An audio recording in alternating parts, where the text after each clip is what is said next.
Hi students, आज हम करेंगे एक्सरसाइज 1.3 का 9 क्वेश्चन है। Classify the following numbers as rational और इरेशनल। क्वेश्चन नंबर 9 में हमसे कहा गया है कि इन पार्ट में से कौन सा रेशनल है और कौन सा इरेशनल है क्लासिफाई करना है। क्लासिफाई मतलब पहचानना कि इन नंबर्स में कौन सा नंबर्स रेशनल है और कौन सा इरेशनल है, उन नंबर्स को हमें पहचानना है। तो पहला देखते हैं, पहले के रूट 23।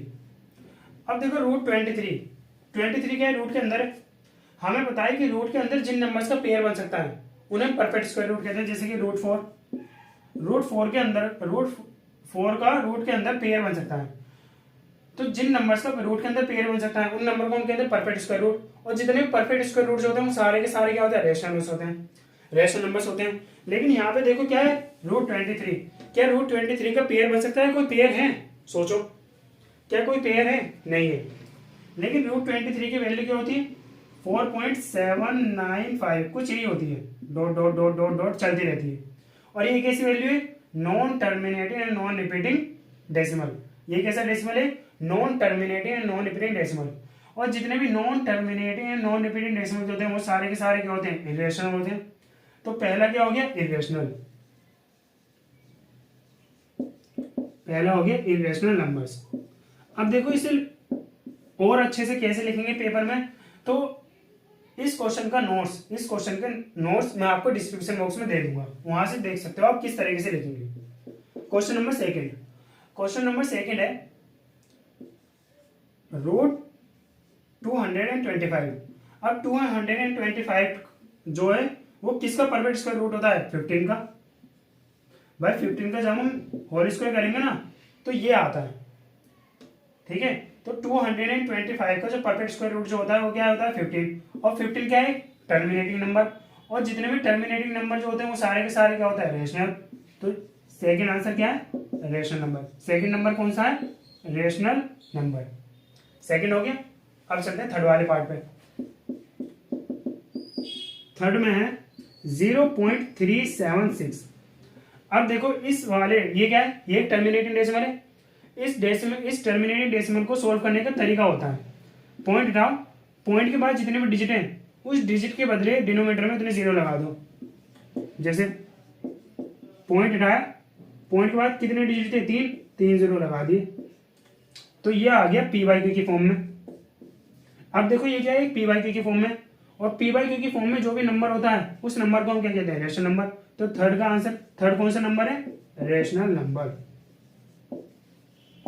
ये हो गया थर्ड। अब फोर्थ देखते हैं। फोर्थ देखो 7.478 478। अब यही 478 बार बार रिपीट हो रहे हैं। इसे हम देखो इस तरीके से भी लिख सकते हैं 7.478।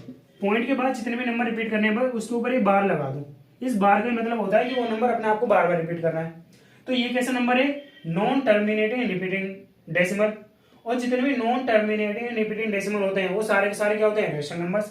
तो ये क्या है? Rational number.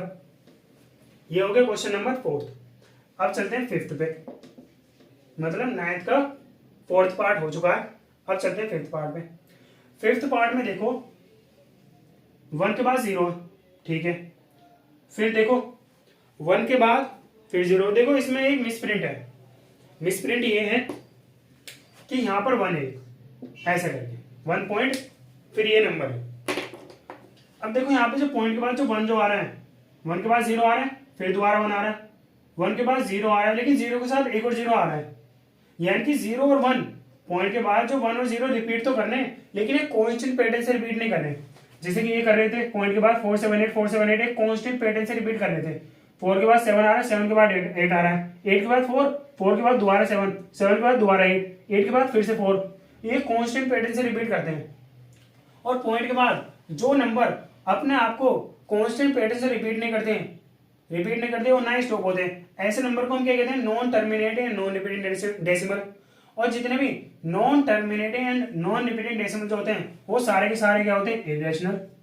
वो सारे के सारे क्या होते हैं? Irrational numbers. तो नाइन्थ का फिफ्थ पार्ट कौन सा नंबर है? Irrational numbers. ठीक है, अब ये हो चुका है आपका क्वेश्चन नंबर 9, एक्सरसाइज 1.3 का क्वेश्चन नंबर 9। मिलते हैं अगले लेक्चर में जिसमें हम करेंगे